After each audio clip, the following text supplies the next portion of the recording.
1,000, a far cry from the 15,000 expected. Now it was a sticky moment for sacked MIC Deputy Youth Chief V. Mugilan, who recently said he would disband the movement and endorse MIC President Datuk Sri S. Samivelu if the turnout was poor. Hafiz Adnan has the report. I'm here at the Gerakan Anti-Sami or gas gathering at the Mines International Exhibition and Convention Centre. Despite a lower turnout than what was expected, the event went on as scheduled with a lineup of so-called top guns speaking out against the president. Supporters were just trickling in, with the flustered organisers blaming the poor turnout on the last-minute change of venue, as many had difficulty reaching the location. But the empty chairs eventually began to be filled as the crowd swelled to about 4,000 people at around 3 p.m. 8 speakers took the podium to vent their frustrations and made surprising revelations in their speech about Datuk Sri Samivelu. Party veteran Datuk V. Govinda Raju, who made the opening address, condemns the president for lying about his birthday. During his speech, he also produced a copy of Datuk Sri Sami's IC, which showed that he was born on June 20th, 1937 and not on March 8 as the party president had claimed. The greatest liar of telling his own date of birth. He was born on 28th June 1937, but he claims he was born on March 8. It's a blatant lie. Kurang hajar.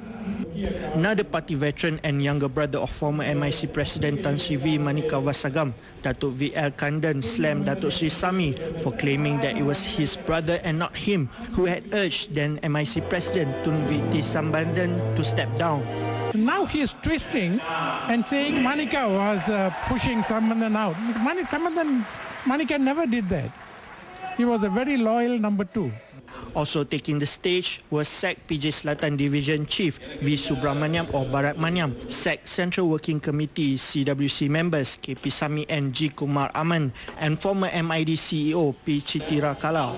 Although guests expected the presence of at least 300 branch chiefs and a large number of the CWC members, few who attended were MIC members and branch leaders. Nobody can say anything, nobody can raise voice and bring up issue. But he is the man, as a veteran politician, been there for 30 years. He must looking at the community interests and party interests. The party is not wealth. The party is weak. The Central Working Committee and the Vice President all under his control. So nobody dare enough to go against him because the rule says you question anything, they will sack you. Many of the other attendees were NGOs, former MIC members, as well as those from the Makar Sakti and IPF movements. Hafiz Adnan, 7 edition. Although the turnout fell short of the 15,000 target, guest organisers believe it was a success. Now Mugilan plans to launch a signature drive for all MIC members to prove that the majority of them want Datuk Sri Sami out. Charles Mohan has more. In a fiery speech, the sacked MIC Deputy Youth Chief said the ball was now in the Barisan Leaders' court whether to choose Datuk Sri S. Samivelu or the Indian community. Kita nak tengok pihak atasan, kita nak tengok masyarakat media, kita nak tengok ahli MIC, apakah yang akan dibuat oleh mereka. Saya bersama kawan-kawan kami hari ini hanya sikit. Kalau PWTC saya cakap, Mugilan also took an oath on the Tamil Tirukkural that UMNO is not behind the gas movement. On his next course of action, he said that gas will take a week leave before emerging with a statement. On the low turnout for the gathering, Mugilan said some of the buses ferrying supporters from the northern states had been stopped by certain quarters. He also claimed that an MIC leader from Kedah, who is on the organising committee, has gone missing and he fears that he may have been kidnapped. Saya punya pemimpin satu tertinggi sudah culik ke atau tak tahu mana dia. Saya kontak, saya tak mau cakap nama dulu. Dari utara, saya punya pemimpin daripada gas ini, satu headwork AJK yang tertinggi telah hilang. Saya tak tahu macam mana dia diculik ke atau dibuat cara lain ke. Saya tak mau sebut dululah. Saya nak cek dulu apa keadaan beliau.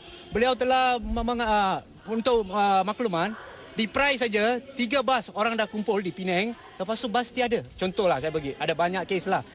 GAS will organise a nationwide petition to collect 500,000 signatures calling for the MIC President's immediate resignation. In the meantime, Datuk Sri S. Samivelu will have a week to think thoroughly about whether to step down or not. Charles Mohan, NTV7. Now, as thousands gathered at Sri Kembangan, Datuk Sri Sami has decided to sack MIC Secretary General S. Murugesan for speaking out against the recent unilateral expulsion of 4 other party leaders. Now, like the 4 before him, Murugesan was expelled by the party president himself without having been referred to a disciplinary hearing. Yesterday, Datuk Sri Sami had, at the opening of the Negeri Sembilan MIC convention at Wisma MIC, hinted that Murugesan would be answerable for criticising him in public. He said the party Secretary General had made the greatest mistake in his life.